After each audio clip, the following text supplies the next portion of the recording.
Welcome back to Obas Trending Gist. If you thought we've seen the worst of it earlier this week, I have difficult news. The security situation in Nigeria is spiraling, and tonight we are looking at yet another mass abduction, the second school kidnapping in less than a week.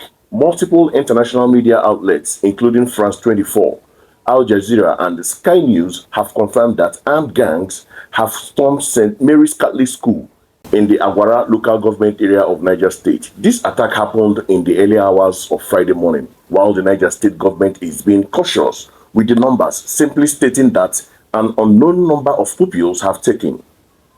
Local reports from Arise News are far more specific. They are reporting that 52 students, children between the ages of 12 and 17, were marched into the forest by gunmen.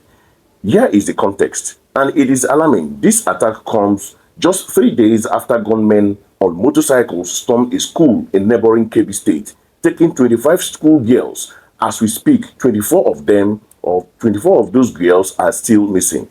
But it's not just schools. Earlier this week, a church service in Kwara State was attacked live on camera. 2 people were killed and 38 worshippers were kidnapped. Reuters is now reporting that the kidnappers are demanding a ransom of 100 million naira per worshipper. Here is the immediate analysis before we get into my critical take. We are seeing a coordinated surge in activities across 3 bordering states, Kebbi, Niger, and Kwara. The targets are soft, schools and churches. What makes this situation volatile is the international angle. These attacks on the Catholic school and a church comes just weeks after US President Donald Trump threatened military action, citing what he called the targeted killings of Nigerian Christians. The Nigerian government has fiercely rejected this narrative, claiming Muslims are the majority victims. However, when a Catholic school is targeted days after a church attack, the government's ability to control the narrative collapses. The Niger State government, through Secretary Abubakar Usman, has confirmed the attack but added a controversial twist. They are claiming the school reopened without clearance, essentially blaming the administration for the risk.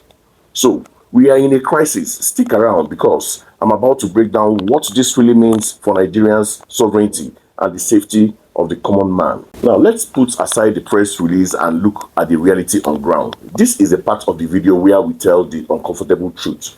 After the Kebbi abduction on Monday, the Nigerian police force told us that tactical units and the militaries were placed on high alert. We were told the forests were being combed. Yet, less than 96 hours later, bandits were able to mobilize, invade St. Mary's in Niger State, a neighboring state, and live with dozens of children. If this is what high alert looks like, then the term has lost all meanings. It proves that our intelligence gathering is either non-existent or completely compromised. You cannot secure a region by issuing press statements while bandits are issuing ransom demand.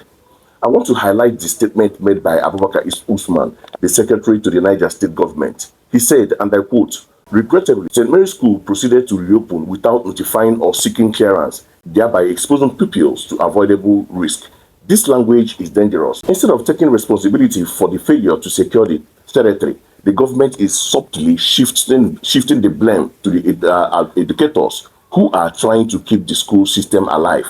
If a school cannot open without specific clearance because the state is overrun by bandits, then the state has effectively admitted it has lost control of its territory. Blaming the victim for opening their doors is an admission of failure by the state, not the school. We cannot ignore the elephant in the room. The Nigerian government has spent weeks fighting a PR war against Donald Trump's assertion that Christians are being targeted. They have spent millions on diplomacy to say, no, it's just general banditry. Everyone is suffering, but look at the optics this week. Monday, a church attack in Kwara. Friday, a Catholic school attack in Niger. The victims in these high-profile cases are specifically Christian institutions. Whether the bandits are motivated by religious or just money is almost irrelevant now because the results fits perfectly into the narrative that the Nigerian government is failing to protect religious minorities. This invites international intervention. When you have a US president threatening action and you cannot stop attacks on the very group he mentioned, you are working on thin ice diplomatically. We need to talk about the money. The demand from the Kwara church attack is 100 million naira per person. This is roughly $69,000 per head. This isn't just terrorism, this is an industry. It is a booming economy. When 52 students are taken from St. Mary, the bandits see 52 paychecks until we follow the money, until we find out how hundreds of millions of naira are moving through the financial system without being flagged. We are just trimming the leaves while the roots grow deeper. A 15-year-old girl in Kebbi escaped and hid in a teacher's house. Imagine the trauma. We are raising a generation of children who associates education with death and captivity. The North is already struggling with out-of-school numbers. These attacks are not just kidnapping. They are an assault on the future of education in northern Nigeria. If parents stop sending their kids to school out of fear, the bandits have won a generational war. The scary part is the geography. Kebbi, Kwara, and Niger share border. This means the bandits have created a triangle of terror. They are moving freely across state lines. The police know this, the military knows this, but the political will to launch a decisive, perhaps ruthless offensive seems to be missing. We are reacting, not acting. The situation at St. Mary is developing. As of now, security agencies are reportedly combing the forest. We've heard the phrase too many times before. We pray for the safe return of the 52 students from Niger State and 24 girls from Kebbi and the worshippers from Kwara.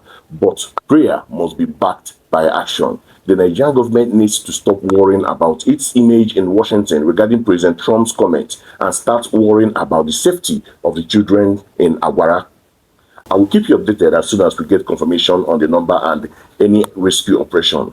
What do you think? Is the government right to blame school for reopening, or is that a deflection of responsibility?